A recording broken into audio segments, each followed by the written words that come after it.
নমস্কার সোহিনী। আজকে একটা অন্যরকম দিন। অন্যরকম দিন মানে আমি বলছি যে বাইরে ঝিরিঝিরি বৃষ্টি পড়ছে। শ্রাবণ মাস আমরা জানি যে বাংলার বাঙালির জন্য এই বৃষ্টি এবং ঝিরিঝিরি বৃষ্টি এবং খাওয়া-দাওয়া দুটো জিনিস বাঙালির কিন্তু প্রচন্ড প্রিয়। একটা হচ্ছে বৃষ্টি, বৃষ্টি মানেই বেশ প্রেম একটা ব্যাপার থাকে, কবিতা থাকে। আর প্রেম মানেই কিন্তু খাওয়া। কারণ না খেলে পেটটাকে না ভরালে কিন্তু কোনোভাবেই কোনো কিছু সাকসেসফুল হয় না। তো সবসময় আমার ঐতিহ্য বলে বা আমার মূল্যবোধ বলে যে পেটে যদি খাবার থাকে তাহলেই কিন্তু সবকিছু করা যায়। তো তার জন্যই আজকে আমরা পাঞ্চালিদির কাছে এসেছি এবং পাঞ্চালিদির সঙ্গে আজকে প্রচুর আড্ডা মারবো, রান্না করবো। মূলত যেটা নিয়ে আমরা আজকে কাজ করব সেটা হচ্ছে ইলিশ চিংড়ির একটা উৎসব চলছে, ভূতের রাজা দিল বরে। তো সেটা প্রায় 1 মাস আরো চলবে। এটা একটা ফেস্টিভ সিজন, আমরা ফেস্টিভ সিজনে ঢুকে গেছি এবং ফেস্টিভ সিজন মানে প্রচুর খাওয়া দাওয়া। তো খাওয়া দাওয়ার মধ্যে ইলিশ চিংড়ি মানে বাংলার ঐতিহ্য, দুটো মাছ, এই দুটো মাছকে ছাড়া কিন্তু বাংলা কিন্তু একটুও কোনোভাবে এগোয় না। পাঞ্চালিদি আছে আমাদের সাথে। পাঞ্চালিদি আজকে দারুণ দারুণ ইলিশ চিংড়ি নিয়ে রেসিপি আমাদের সাথে শেয়ার করবে।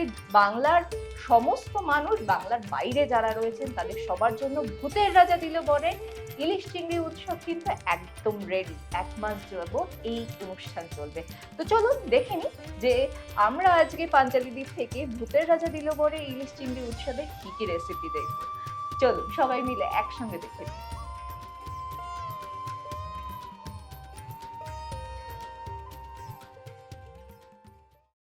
দেখো সামনেই সাজানো রয়েছে চিংড়ি এবং ইলিশ। হ্যাঁ। মানে একটা বিশাল উৎসব চলছে, অলরেডি শুরু হয়ে গেছে। ভূতের রাজা দিলবরের প্রত্যেকটা আউটলেটে কলকাতা বা কলকাতার বাইরে চলছে, একদম রমরমিয়ে উৎসব চলছে। লোকেদের প্রচুর সারা, যে দারুণ দারুণ রেসিপি গুলো নিয়ে আসা হয়েছে। কিন্তু আজকের যে বিশেষ ব্যাপারটা সেটা হচ্ছে কিছু রেসিপিস না হারিয়ে যাচ্ছে, একদম ট্রেডিশনাল বাঙালি রেসিপি, ঠাকুমা দিদিমাদের হাত পরিবর্তনে, প্রজন্ম পরিবর্তনে।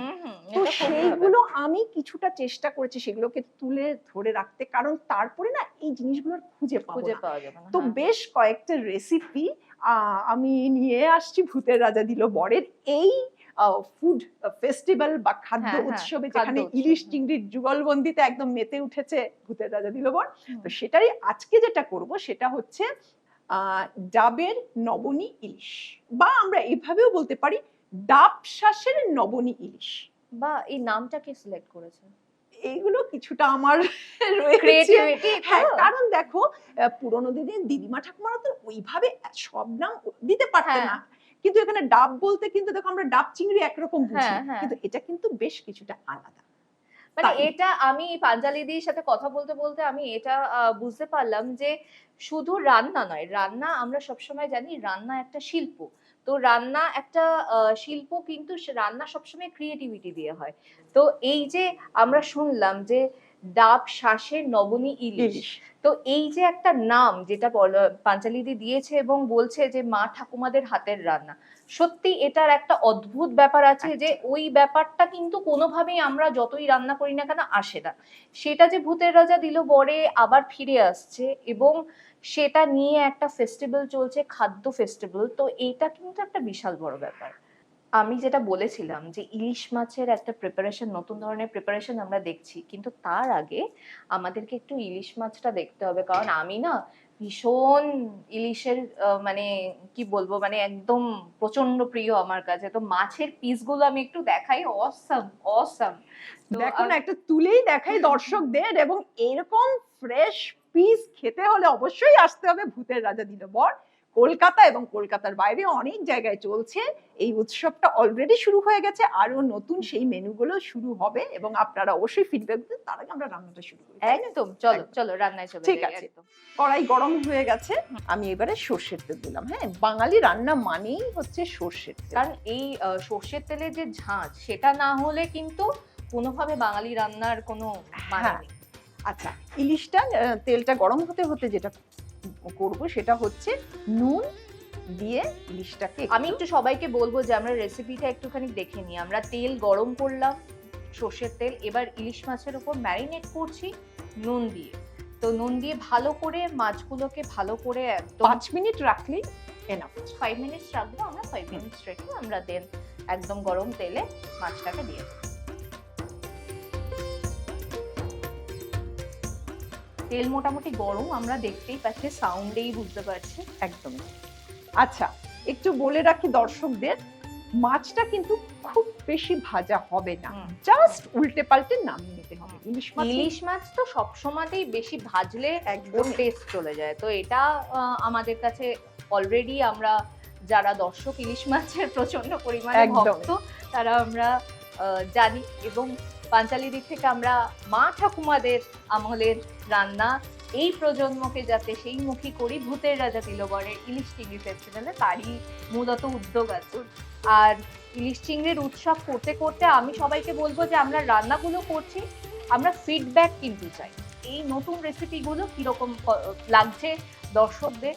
বাংলার মধ্যে রয়েছে ভূতের রাজা দিলবর প্রচুর ব্রাঞ্চ, এবং কলকাতার বাইরে রয়েছে, তো সব জায়গার মানুষদেরকে বলবো এই ফেস্টিভ্যাল কিন্তু শুরু হয়ে গেছে, চলছে 1 মাস যাবত এই ইলিশ চিংড়ি উৎসব চলবে। তো চলে আসুন, বেশি দেরি করা যাবে না কিন্তু। আর মাছও কিন্তু গরম হয়ে গেছে মোটামুটি।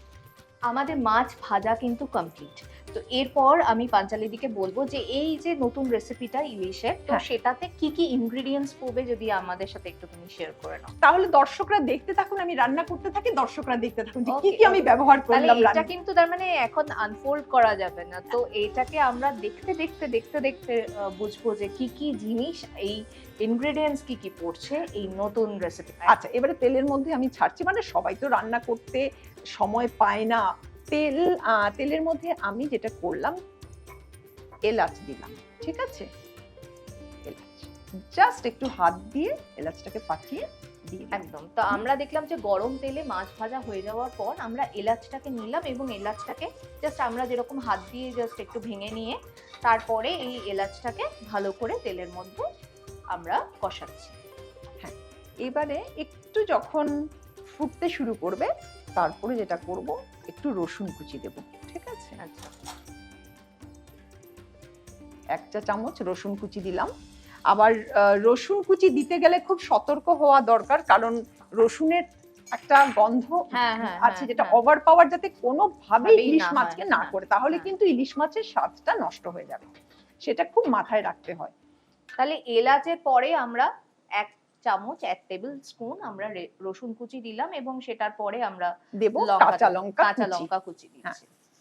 যারা একটু ঝাল খেতে ভালোবাসেন বা একটা কাঁচা লঙ্কার ফ্লেভারও ভালো লাগে, সেই হিসেবে কাঁচা লঙ্কার একটা অন্যরকম টেস্ট আছে, একটা ঝাঁঝ আছে, যেটা কিনা আমার মনে হয় সমস্ত বাঙালি পছন্দ করে। একদমই। আর ইলিশ মাছের সঙ্গে কাঁচা লঙ্কার একটা সবসময়ই হৃদ্যতা আছে, একদম, না হলে জমবেই না মাছ। না, এইবারে একটু সর্ষে দেব। আমার না পুরো খিদে পেয়ে যাচ্ছে বেশ। সর্ষে, সাদা সর্ষে বেটে, মিহি করে বেটে তারপর দিতে হবে, ঠিক আছে। ওই যে তুমি তখন বললে না রান্না মানে ক্রিয়েটিভিটি, আমি বলি ক্রিয়েটিভিটির সঙ্গে কেমিস্ট্রি, ভীষণ কেমিস্ট্রি জড়িত। মানে তুমি যদি একটু মশলা বেশি কষাও কম কষাও, তার মধ্যেও রান্নার স্বাদ নির্ভর করে। রসায়ন তো শুধু প্রেমে হবে না, রান্নাতেও হবে, এবং তার জন্য ভূতের রাজা দিলবরের এই ফেস্টিভ্যাল কিন্তু, ইলিশ চিংড়ি ফেস্টিভ্যাল কিন্তু একদম কোনোভাবে মিস করা যাবে না। প্রত্যেকটা আউটলেট ইমিডিয়েটলি আমাদেরকে যেতে হবে, এবং প্রচুর পরিমাণে এগুলো অর্ডার করে খেতে হবে। বন্ধুদের নিয়ে যান, প্রেমিক প্রেমিকারা যান, হাজবেন্ড ওয়াইফ যান, বাড়ির বড়দের নিয়ে যান, ছোটদের নিয়ে যান, সবাই মিলে ফেস্টিভ্যালটা কিন্তু। এবারে যেটা দিচ্ছি নুন, ঠিক আছে, নুন স্বাদ মতো দিয়ে এবারে ইলিশ দিয়ে, এবার আমরা মাছটা দিয়ে দিচ্ছি। তাহলে আমরা গরম তেলে প্রথমে দিলাম হচ্ছে আমাদের তোমার একটু হল ভেঙে এলাচ, এবং তারপরে আমরা পরিমাণ মতো রসুন, এবং তারপর কাঁচা লঙ্কা কুচি, এবং শেষে নুন, এবং মাছটাকে, তারপর ইলিশ মাছটাকে দিয়ে দেওয়া হলো। আচ্ছা, এবারে যেটা হচ্ছে, একটু কাজু বাটা রয়েছে এখানে, কাজু বাটা আমি একটুখানি জলে গুলে দেব, ঠিক আছে।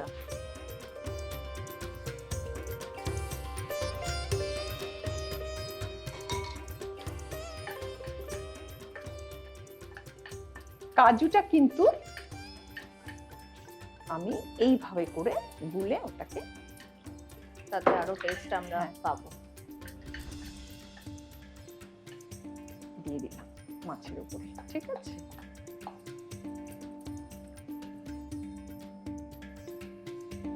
আর যেটা প্রধান উপকরণ সেটা দেব, সেটা কি বলতো?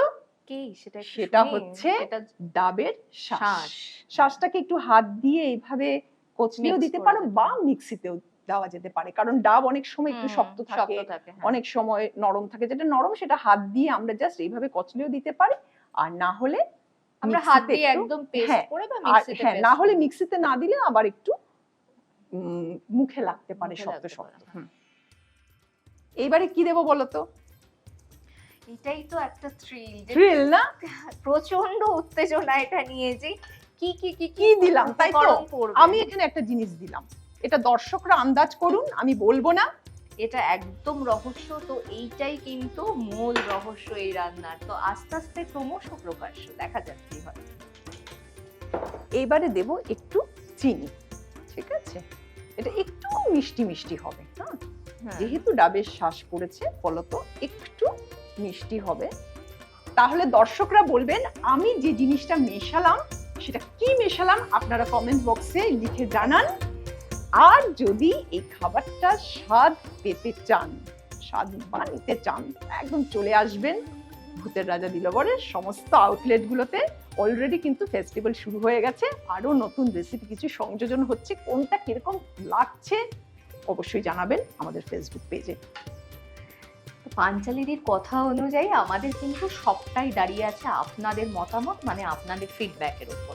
তো কমেন্ট সেকশনে গিয়ে আমাদের এই রান্নাটা, এবং যেটা আমরা একটা কোয়ারিজ রেখেছি আপনাদের কাছে, যে এই যে লাস্টে আমরা একটা ওয়াটার মিক্সচার দিলাম এই রান্নায়, সেটা কি, সেটা যদি আপনারা বলতে পারেন তাহলে আমার মনে হয় ভূতের রাজা দিলবরের একদম এই যে এই রেসিপির মূল জায়গাটা কিন্তু আপনারা পেয়ে যাবেন। তো সেটার জন্য কমেন্ট বক্সে আপনাদের সবার আমাদের কমেন্ট চাই প্রচুর পরিমাণে, এবং এই রান্নাটা কেমন হয়েছে সেটাও জানতে গেলে ভূতের রাজা দিলবরের বিভিন্ন আউটলেট ইমিডিয়েটলি ভিজিট করতে হবে, কারণ আমাদের এই উৎসব ফেস্টিভ্যাল ইলিশ চিংড়ির উৎসব কিন্তু চলছে এবং 1 মাস চলবে। তো সেটার জন্য ইমিডিয়েটলি যোগাযোগ করুন আমাদের সাথে। আর রান্না কিন্তু একদম প্রায় কমপ্লিট, মানে পাঞ্চালিদির রান্না দেখেই আমার তো প্রচন্ড পরিমাণে খিদে পাচ্ছে, এবং আমি জানি এই রেসিপিটা যখন আপনাদের সামনে নিয়ে আসা হবে তখন আপনারা আর লোভ সামলাতে পারবেন না, ইমিডিয়েটলি চলে যাবেন ভূতের রাজা দিলবরে, এটা আমি গ্যারান্টি দিলাম। আচ্ছা, একটু যখন কড়াই ছেড়ে তেলটা বেরিয়ে আসবে,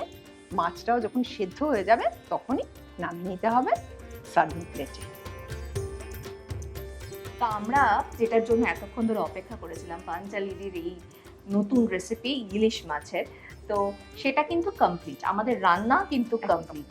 কিন্তু রান্না কমপ্লিট করলেই তো হলো না, তার সঙ্গে ইউটিউব আপনাদেরকে কমেন্ট করতে হবে যে কি মিক্সচার গেছিল এখানে এবং রান্না কেমন হলো সেইটার ফিডব্যাকের জন্য এবার যাকে আমরা ডেকে নেব তিনি আর কেউ নন, ভূতের রাজা দিলবরের ওনার রাজীব পল স্যারকে আমরা ডেকে নেবো, এবং রাজীব পল স্যার কিন্তু এসে একদম নিজে হাতে পাঞ্চালিদির এই রেসিপি টেস্ট করবেন। তো চলুন রাজীব পল স্যার কি বলছেন সেটা একটুখানি আমরা দেখে নিই। ওয়েলকাম রাজীব দা, নমস্কার। To your own kitchen. আচ্ছা, এবং আমরা অনেক কথাই বলেছি, দুজনে বকবক করেছি, তুমি 2-4টে কথা একটু বলবে দর্শকদের? না সেটা বলবো, তার আগে বলো তো তুমি এটা কি বানিয়েছো? আমি ওখানে বসে থাকতে পারছিলাম না, এত তাই? সুন্দর একটা স্মেল আসছিল। আচ্ছা, আর এটা অন্যরকম স্মেল। একটা অন্য, হ্যাঁ, মানে কি বানিয়েছো বলো তো এটা? এটা হচ্ছে ডাব শাঁস নবনী ইলিশ। আচ্ছা, মানে অন্যান্য রেসিপির থেকে এটা কি ডিফারেন্স? ইলিশ বা ডাব চিংড়ি বলতে আমরা একটা যে প্রসিজিওর বুঝি বা আমরা ফলো করি বা আমরা রেস্টুরেন্টে অর্ডার দিয়ে খাই, সেটা থেকে এটা অনেকটাই আলাদা। ইলিশ চিংড়ি উৎসব যেটা নাকি চলছে, সেটা দর্শকদেরও বলছি, সেটা হচ্ছে আমাদের তো 1 মাস ধরে চলছে এবং আগামী দিনে আরো অনেক দিন চলবে। সেটা হচ্ছে কাস্টমারদের কেরকম রেসপন্স করছে সেই অনুযায়ী। এইটার সাথেও কিন্তু আমাদের একটা ইলিশ চিংড়ি ফেস্টিভ্যালের কন্টেস্ট চলছে, যেটা আমাদের ওয়েবসাইটে আছে, ফেসবুকেও দেখা যাবে, এবং আমাদের নতুন ইউটিউব লঞ্চ করছে, এখানেও পাওয়া যাবে। সুতরাং আপনারা কিন্তু পার্টিসিপেট করতে পারেন এটাতে। আর পার্টিসিপেট করলে যারা ফার্স্ট, সেকেন্ড, থার্ড হবেন তাদের জন্য কিন্তু খুব সুন্দর একটা ভালো পুরস্কার আছে, সেটা আস্তে আস্তে আপনারা জানতে পারবেন। আর এই যে রেসিপিগুলো হচ্ছে, যেই রেসিপিগুলো চালু হলো, আপনাদের কোন রেসিপিটা সবচাইতে ভালো লাগছে? মানে ভোটিংয়ে যেই রেসিপিটা সবচাইতে ভালো হবে আর কি, তো সেটা কিন্তু আমাদের সব ভূতের রাজা দিল পরে পাওয়া যাবে। এটা কিন্তু একটা বড় খবর আপনাদের জন্য। একদম। এবার একটু টেস্ট করে দেখি এটা কেমন হয়েছে। বাঙালি মানেই তো মাছ হাত দিয়ে খাওয়া, হাত দিয়ে খাই, একদম হাত দিয়ে হাত দিয়ে। মানে আমার জিভে না পুরো জল চলে এসছে তাই একদম। একটু খেয়ে দেখি কেরম হয়েছে। এটা পোলাও বা সাদা ভাতের সঙ্গেও ভালো লাগবে, পোলাওয়ের সঙ্গে আরো ভালো যাবে। দুর্দান্ত হয়েছে। Thank you. একটা অদ্ভুত ধরনের একটা কেরম একটা ক্রিমি ক্রিমি ব্যাপার এসছে। এই জন্যই নবনী নামটা দিয়েছি। এর জন্যই নবনী না? অর্থাৎ বাংলায় যে শব্দটা নবনী হচ্ছে যে ক্রিমি টেক্সচার, যে মাখন ব্যাপারটা, সেটাকে বলে নবনী। দুর্দান্ত হয়েছে এটা।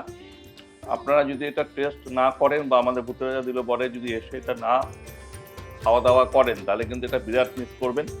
এটা কিন্তু আপনাদের আসতেই হবে, এবং যে কোনো ভূতের রাজা দিল পরে আপনারা আসুন, এসে এটা একবার চেখে দেখুন।